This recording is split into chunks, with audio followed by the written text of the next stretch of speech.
using it as a tool to spread awareness?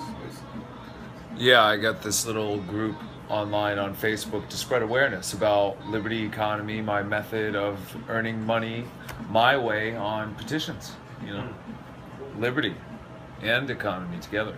A lot of money to be made here. There's a lot of money to be made here. That's my pal Vito, and he's hustling phones down here, working at the bus stations and whatnot, and we're both entrepreneurs. I collect signatures, he's doing that, but the petitions are paying so well, he's thinking of joining me.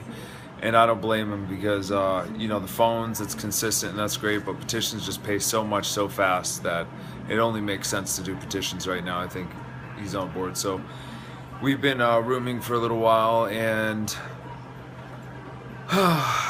it's been a long night. I haven't caught up with everybody because it's been just so busy. I've been working. As soon as this $4 petition came out, I haven't done anything but collect signatures the whole time.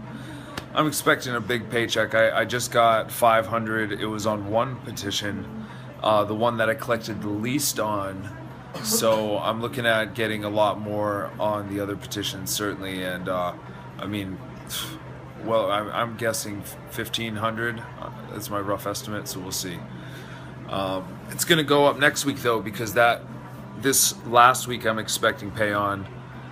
It was for a couple days only 2 statewides at $175, but then that $4 petition came out, and I've just been hitting it hard from 6:30 in the morning to 9 p.m. at night. I was staying out the longest, more than any petitioner out there, and waiting for the big payday. I still have to process my paperwork, and I had this snafu where I trusted this fellow vegan, and it's funny because, you know, I gave him extra trust because he's vegan, but he was the type of person that swears every other word out of his mouth. When I was growing up, there was a kid down in the neighborhood that was like that, and I don't know, it's like a psychotic illness or something. I should have given him a psychological test like I have on the website. I need to have every person who works for me take the psychological test. I just think it's interesting, but I believe it's important because you know, this guy just wanted to make up his own rules. He didn't listen to directions, and he literally wanted to make up his own rules, and they were so confusing, and without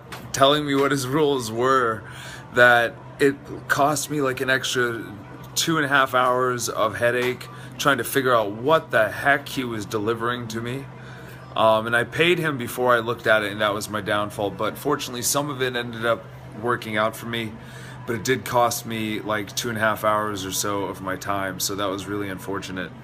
And it's a problem trying to outsource work without direct oversight, so I need to train someone locally. That's what I've decided, and whoever works with me out here, they can do it remotely. They can do the processing remotely, you know, from a computer at the end of the day for every petitioner, and that's something that nobody else is doing.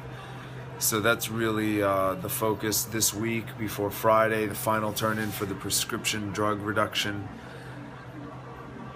I have to make it happen. That's my main goal. So I'm reaching out to people right now, seeking to see who's gonna follow through, who's gonna help out and do validity, who's in Hayward to make sure that happens. All right.